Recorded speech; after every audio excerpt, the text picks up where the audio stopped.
Senhoras deputadas, senhores deputados, ontem, partidos da oposição, em nível nacional, divulgaram uma nota conjunta em que apontam o interesse da gestão do presidente Michel Temer a uma ação do Supremo Tribunal Federal que pode adotar o parlamentarismo aqui no Brasil, infelizmente, sem a necessidade de uma consulta popular. PT, PSB, PDT e PCdoB informam que essa é a tentativa de um golpe com o objetivo de impedir que o presidente a ser eleito no próximo ano, 2018, assuma, de fato, o governo. Na última terça-feira, dia 14, o ministro do Supremo Tribunal Federal, indicado por Michel Temer, ex-ministro da Justiça de Michel Temer, Alexandre de Moraes, pediu a inclusão na pauta de julgamentos do Tribunal do Supremo Tribunal Federal do mandado de segurança número 22.972. A ação, senhor presidente, questiona o Supremo sobre a possibilidade de o Congresso Nacional decidir a mudança do sistema político sem a necessidade de uma consulta popular. E aí os partidos juntos, os 4 partidos aos quais fiz menção, subscreveram uma nota conjunta pública divulgada para o país inteiro e que, infelizmente, uma parte significativa daqueles que fazem política ainda não estão atentos a esta manobra que está sendo perpetrada no Congresso Nacional, com o beneplácito do presidente da República, Michel Temer, porque a expectativa é de que a esquerda seja vitoriosa nas eleições do próximo ano. As pesquisas mostram isso, que é uma tendência de que toda a pauta conservadora, reacionária, retrógrada que está sendo implementada em nível nacional pelo presidente ilegítimo Michel Temer, de reforma trabalhista, perspectiva agora de reforma da Previdência, privatização do sistema Eletrobras, com a entrega do Rio São Francisco, com o aumento da conta de energia, com a redução de mais de 90% do investimento no Sistema Único de Assistência Social, no SUAS, com a mudança da pauta da atenção básica, enfim, com a série de medidas que foram tomadas aí para entregar o pré-sal a 1 centavo o litro, de combustível a ser explorado a partir do pré-sal, que não mais hoje tem a obrigação da participação da Petrobras. Toda essa pauta nacional, com tantas outras, há ainda uma resposta hoje nas pesquisas no nível nacional de que aponta pelo candidato, que não o candidato apoiado pelo Michel Temer, ser o vitorioso, ou o próprio Michel Temer já se fala que ele quer ser o candidato, enfim, para as eleições. Então, se está tentando, de forma subreptícia, implementar um parlamentarismo sem que a sociedade seja consultada. Passo aqui, senhor presidente, a fazer a leitura da nota subscrita pelos 4 partidos aí, pelo PT, PSB, PDT e PCdoB. No item 1 da nota, diz: a repentina inclusão na pauta do STF de uma ação para definir se o Congresso tem poderes para adotar o sistema parlamentarista, sem consultar a população em plebiscito, é o primeiro passo de mais um golpe contra a democracia e a soberania popular no país. 2. Trata-se de um movimento assintosamente estimulado pelo governo golpista para impedir que um presidente legitimamente eleito pelo povo assuma o governo com os plenos poderes previstos na Constituição de 88, como foi decidido 2 vezes em plebiscitos nacionais, em 1963 e o último em 1993. 3. Cientes de que não conseguirão se manter pelo voto popular, as forças que sustentam o governo golpista pretendem evitar, a qualquer custo, a retomada do processo democrático, para continuar implementando sua agenda de retrocessos, de retirada de direitos e de entrega do patrimônio nacional. 4. É urgente denunciar e enfrentar mais esse golpe, motivo pelo qual nossos partidos constituem uma frente em defesa da democracia, com o objetivo de garantir eleições livres e democráticas com a participação de todas as forças políticas. 5. Quem propõe a mudança do sistema de governo tem de enfrentar esse debate com o povo, por meio de plebiscito, e não por conchavos políticos e manobras judiciais. E, por fim, o item 6, Só por meio de eleições livres e democráticas teremos um governo com a necessária legitimidade para superar a grave crise econômica, social e política em que o país se encontra, retomar o desenvolvimento com justiça social e geração de empregos e a defesa do patrimônio nacional. O documento é assinado pelo presidente do PT, a senadora Gleisi Hoffmann, pelo presidente do PSB, Carlos Siqueira, pelo presidente do PDT, Carlos Lupe, e pela presidenta do PCdoB federal por Pernambuco, Luciana Santos. Então, esse é o documento, senhor presidente, ontem divulgado por esses 4 partidos que chamam a atenção de todos nós, e nós fizemos questão de reverberar aqui na casa hoje, de um movimento hoje estabelecido que é a alternativa a Temer ou seu sucessor, de não ganhar a eleição, de colocar no parlamento brasileiro, ou melhor, a partir do Supremo da Federal, votar no parlamento sem que a sociedade seja escutada. O povo foi chamado a decidir sua opinião, se mudava de regime ou se manteria o regime presidencialista em 1993. Foi um movimento muito forte, inclusive capitaneado pelo aqui em Pernambuco, né? Marco Maciel foi uma das vozes, inclusive, que fez a defesa da manutenção da democracia, ou melhor, do regime presidencialista, entre outras, com várias vozes, defenderam o parlamentarismo, e isso foi chamado a sociedade brasileira toda a se posicionar em 1993. O que está sendo visto agora é que Alexandre de Moraes, que é o ministro do Supremo Federal, acolhendo aí uma provocação dos parlamentares conservadores no Supremo, vai colocar em pauta para saber se o Supremo autoriza o Congresso a implantar o parlamentarismo sem ouvir a sociedade brasileira. Isso é muito grave. Por isso que os 4 partidos fizeram um documento ontem, publicado no Brasil inteiro, chamando a atenção dessa demanda. Mas ouço o nobre deputado Silvio Costa. Deputado Zaltino, primeiro eu queria concordar com parte do discurso de Vossa Excelência, no sentido de dizer que esse não é o melhor caminho para se discutir o parlamentarismo no Brasil. Eu quero concordar com Vossa Excelência que nós precisamos ouvir, naturalmente, o povo sobre o que é que ele imagina, se o melhor modelo é o presidencialismo, é o parlamentarismo, como foram feitas em outras nações no mundo. Agora, o que me chama a atenção do PSB, sobretudo do PSB de Pernambuco, são essas contradições. Se eu tivesse na Câmara Federal, eu teria votado pela permanência da presidenta Dilma e contra o impeachment. Mas o que me chama a atenção é que toda a bancada de federal do PSB, deputado Guilherme Uchoa, votou favorável ao impeachment, quase 90% do PSB nacional, para tirar essa mulher. Está lá na história os discursos, os pronunciamentos, e agora o PSB, preocupado com a Operação Salva Paulo Câmara em Pernambuco, está com esse discurso contra o golpe. Eu não julgo Vossa Excelência, porque Vossa Excelência sempre teve sua ideologia, que eu respeito, e eu sei da sua linhagem política. Mas eu via o prefeito Geraldo Júlio aqui, dizendo no Marco Zero, vamos demitir essa mulher, vamos demitir a presidenta Dilma. O outro dizia, fora Dilma, fora PT. E agora, na Operação Salva Paulo Câmara, estão tentando trazer o presidente Lula. Ou tem Lula, ou o PSB fica numa situação Paulo Câmara difícil. Eu acho, deputado Zaltino, que essa leitura, eu acho que é da democracia, o PT está com o PSB e vice-versa. É natural uma rearrumação de forças, que eu acho uma coisa estranha que a gente está vendo aqui em Pernambuco. Mas, na minha avaliação, o PSB em Pernambuco está com esse discurso agora. Ontem, Jarber declarou apoio a Alckmin.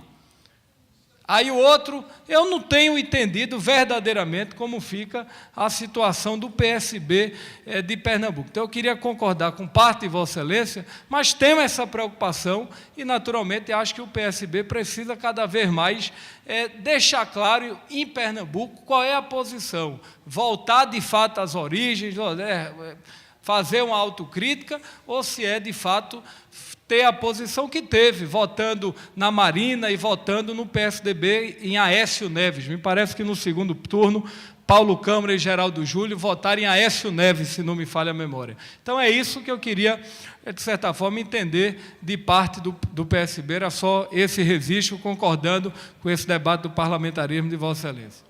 Deputado Silvio, eu, como estou aqui nessa casa desde o ano de 2003, nós acompanhamos vários posicionamentos aqui de pessoas, de partidos, de grupos, e que muitas vezes se colocam num campo de oposição, dependendo das circunstâncias e do tempo e do momento, né? Inclusive com posicionamento crítico em relação ao Partido dos Trabalhadores ou o governo Lula, por exemplo.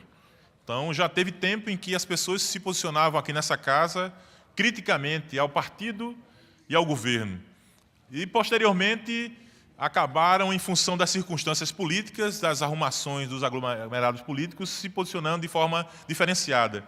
Pessoas, inclusive, que passaram por esse parlamento, que tinham uma visão crítica em relação ao governo e o próprio partido, e que, num posicionamento político nacional, acabaram também tendo um posicionamento diferenciado. Então, acho que nós vivemos essa dicotomia do ponto de vista das aglomerações que nós estamos participando e construindo. Os partidos, naturalmente, têm as suas circunstâncias postas na sua avaliação, e o tempo é que vai ser senhor do julgamento por parte da sociedade, não só aqui em Pernambuco, mas em nível nacional.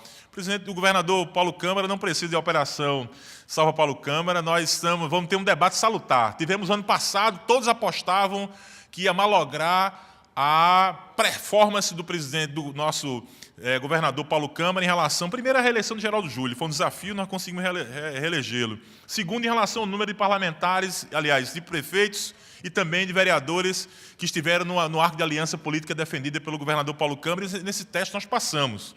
O tempo propício para averiguar o desempenho do nosso governo será o ano de 2018, nas urnas, a partir do debate político passadas as convenções no mês de agosto em diante. Então, teremos a oportunidade de fazer julgamentos, análise, a sociedade vai ser chamada, de fato, a apreciar os caminhos e os descaminhos, as posições e as falas, as posturas e a avaliação de cada um, individual e do ponto de vista coletivo. Então, teremos esse momento e a oportunidade de fazer essa análise, essa avaliação aí no tempo devido, que é o tempo das eleições. Mas essa questão aqui me preocupa e trago mais uma vez esse alerta para aqui, para esse parlamento. Nós precisamos estar atentos a essa perspectiva de um caminho que está se tentando trilhar, que é de mudar a forma como uma sociedade deve julgar e escolher diretamente, porque o parlamentarismo, numa sociedade como a brasileira, com as diferenças regionais que nós temos, nós somos um continente, nós somos um país, com 26 estados, Distrito Federal, e com a realidade completamente diferenciada de lugar para lugar. Imagine você ter que submeter hoje a decisão do caminho do país a partir do interesse de pequenos grupos que não são julgados e eleitos e votados, escolhidos com esse propósito, que são os parlamentares. Então, e inclusive esse Congresso Nacional não tem legitimidade para agir dessa maneira.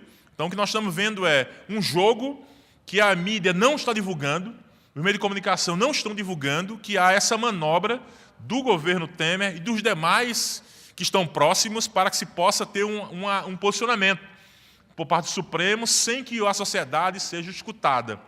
Então, esse caminho das avessas, de implementar uma lógica política no país sem que os mais de 100 milhões de eleitores brasileiros possam se posicionar, até porque já foi chamada a sociedade a se posicionar lá atrás com discussão. Não teremos tempo hábil para fazer uma consulta plebiscitária até essas eleições de outubro do próximo ano. Portanto, isso é mais um golpe que está sendo perpetrado aí na tentativa de esconder que o caminho que está posto, nós temos hoje 2 direcionamentos claros no Brasil e que ficarão também nítidos em Pernambuco. Quem é a favor da desnacionalização, quem é a favor de entregar o patrimônio público brasileiro a preço de banana, quem é a favor de que Pernambuco e o Brasil possa, na verdade, perder suas riquezas, seu benefício para a sociedade, quem quer que a sociedade continue esse caminho de atender uma pequena elite, né, de pouco mais de 8 famílias que detêm metade da riqueza brasileira, né, ou o caminho de continuar o Brasil avançando do ponto de vista do protagonismo internacional, do crescimento, do fortalecimento, da força que o Nordeste sempre teve, e sobretudo nos últimos tempos, em que passou a população ter a oportunidade de se posicionar. Então, esses 2 caminhos vão ser julgados em nacional. Aqui, estão se tentando esconder. Aqui, aqueles que se contrapõem ao projeto do nosso governo vitorioso escondem que Michel Temer é o grande arauto da sua lógica. Então aqui não, aqui a oposição não é Michel Temer não, aqui a oposição é mais ou menos, é talvez, enfim, a oposição aqui não se posiciona filando aí o caminho da entrega da Chesf, da privatização do São Francisco, do aumento da conta de energia. Não, aqui não. Da reforma da Previdência, que agora está se tentando fazer, enganando o povo brasileiro, encontrando duas lógicas. Uma, pondo que servidor público vai ganhar igual ao servidor privado, quando, na verdade, isso é um engodo. O que está se tentando fazer é, na prática, migrar, tá certo? Uma parte significativa de servidores públicos do Brasil para os planos privados de previdência.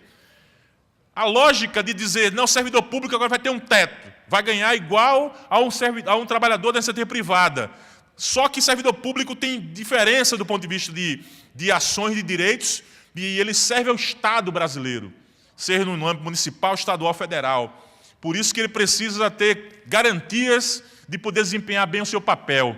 Não fora isso, como ficará um juiz para julgar um processo? Não fora isso, como ficará alguém que atua na área de segurança, cuja a perspectiva futura é ter um salário limite e, a partir daí, você vai ter que ir para o mercado. Que mercado? Quantos bilhões de reais vão estar em jogo a partir dessa aprovação da reforma da Previdência? Os planos privados de previdência internacionais, americanos, chineses e europeus estão de olho na fatia rica que vai, obrigatoriamente, a partir dessa aprovação da lei, vai poder ir diretamente para os planos privados, porque o Estado não tem acessão sobre plano. Você tem um limite, por exemplo, para ter remuneração como o teto hoje da Previdência, pouco mais de quase R$5.000. Quem ganha mais do que isso vai ter que ir para um plano privado de Previdência. Então, essa é a realidade. O que está por trás é a tentativa de beneficiar o capital privado, com a lógica de reduzir custo do governo federal, né, para a manutenção da máquina pública. Então, é esse o momento que nós estamos vivenciando. Nós estamos, na verdade, acabando com a Previdência. Não estamos investindo, fortalecendo o INSS. Não se fala em beneficiar a Previdência Pública, até porque a ideia é que a Previdência ela seja posta depois, no segundo plano, para também dividir o mercado. O INSS vai ter, como o Banco do Brasil, que está na iminência de ser privatizado, como a Caixa Econômica vai perder o seu papel social. É exatamente isso.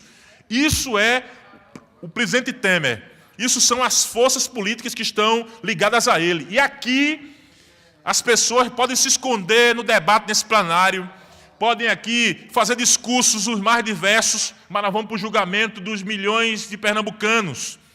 O povo, fora desse espaço aqui, desse recinto, vai ser chamado a apreciar as falas, mas as práticas e os compromissos. É o que não vai diferenciar. Portanto, nós entendemos que estamos no caminho, né, que esse caminho do governo Paulo Câmara é o caminho correto. Pernambuco vive um momento importantíssimo e aqui nós estamos, na verdade, com o 13º garantido para pagar em dezembro. Vamos pagar 13º, já foi anunciado, inclusive, as duas parcelas para o mês de dezembro para os servidores, né, para o desprazer de muitos que apostam que o Estado de Pernambuco não está no caminho.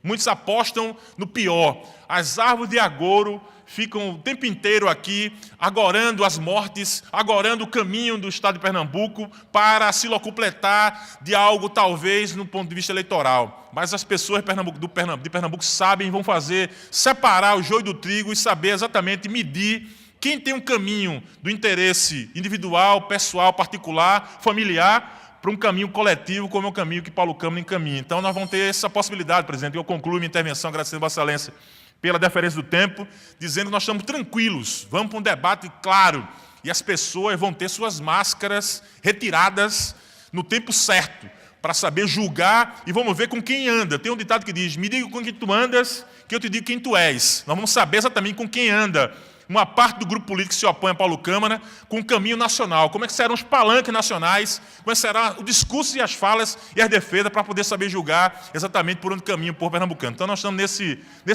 esperando, né, com muita tranquilidade que chegue a campanha eleitoral do próximo ano, para que tenhamos capacidade de julgar, mas espero, senhor presidente, que os deputados dessa casa e deputadas possam estar alertas a esse golpe que estão tentando implantar o parlamentarismo às avessas para evitar que a esquerda volte ao poder no próximo ano. Obrigado, senhor presidente.